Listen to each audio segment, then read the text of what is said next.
Yesterday, this channel hit 10,000 subscribers, and I am absolutely chuffed about that. I want to thank everybody that's ever subscribed. Some of you have been subscribed for years. You're thinking, what's he banging on about? Some people have just subscribed to get it to that 10,000. They're thinking, why am I watching a guy with a spot on his nose talking in a shed every day? But I want to thank you. Look, a lot of YouTube channels talk about subscribers. Oh, we've got to get to the next level and so on and so forth.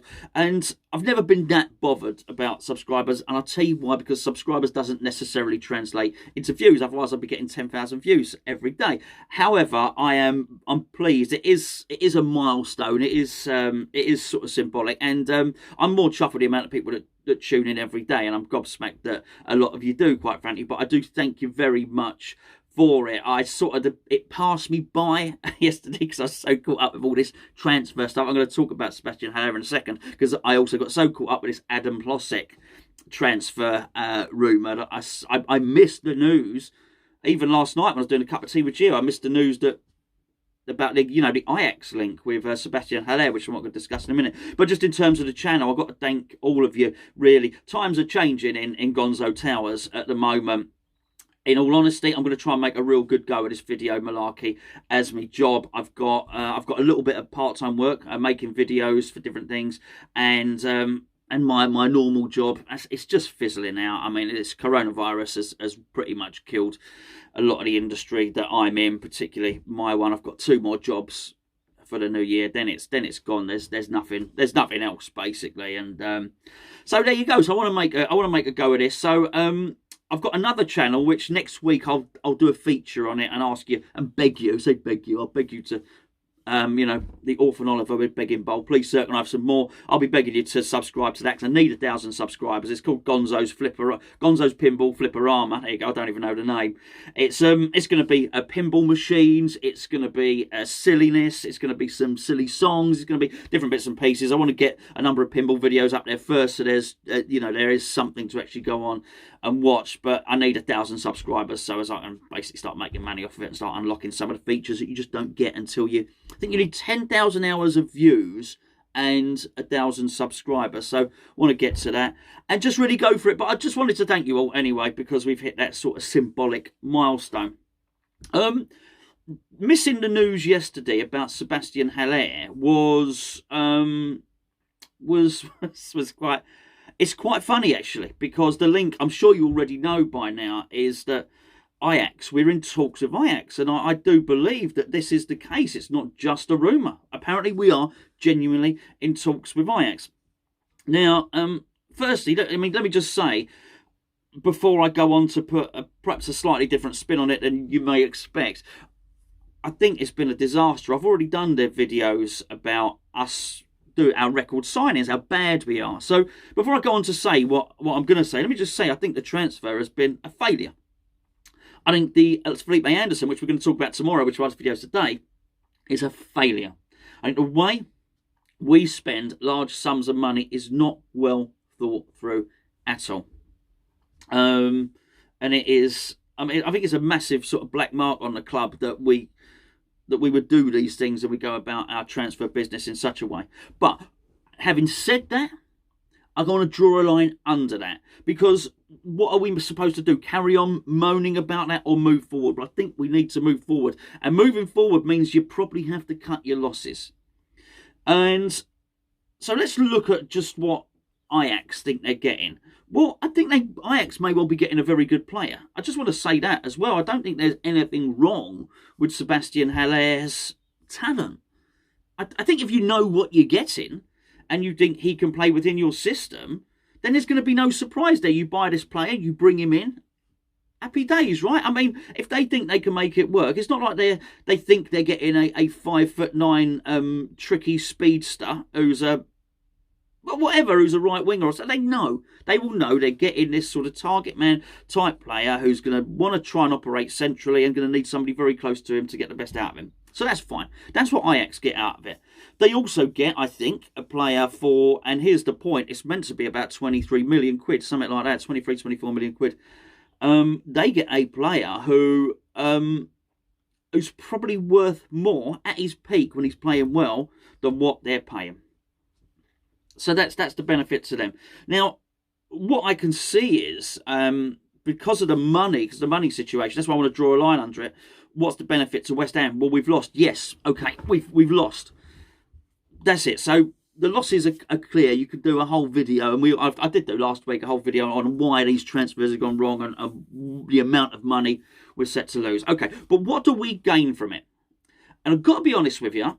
When I saw the link, as you know, I did a video last week and a video the week before. I said Sebastien Haller won't be here next season.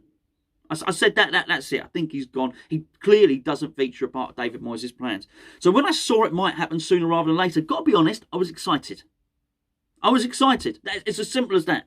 Why was I excited? Because I think it offers up opportunity. And opportunity is a good thing for West Ham. Because I do think whatever happens, we will end up with a better striker for our system than Sebastien Haller. It really is as simple as that. Now, as I understand it, there's not going to be an awful lot of money left over after we have paid off Frankfurt and got the money from Ajax.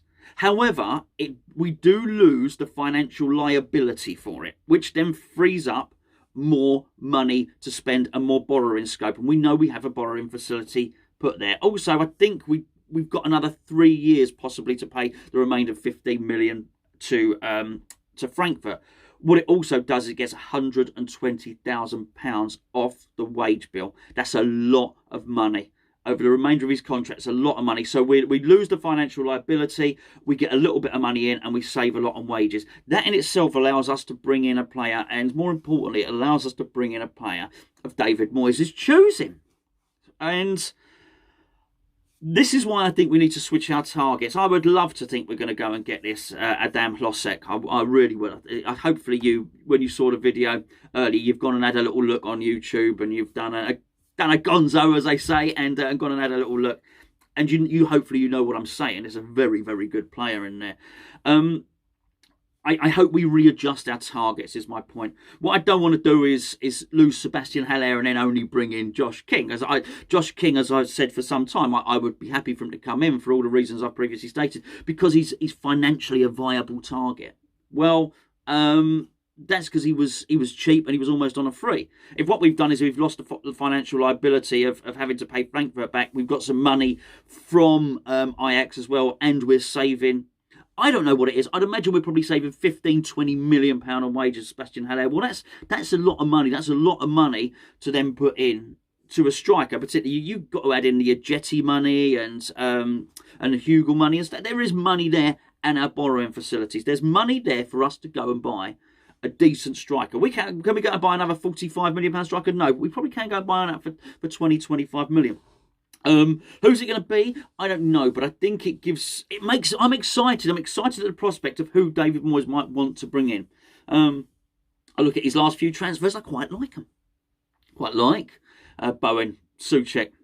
Soufal's grown on me immensely. I was worried that Ben Rama wouldn't work out, and I'm really pleased with that. So actually, those 4 signings, they're pretty good players, right? So I'm excited and interested to see who the next one through the door will be.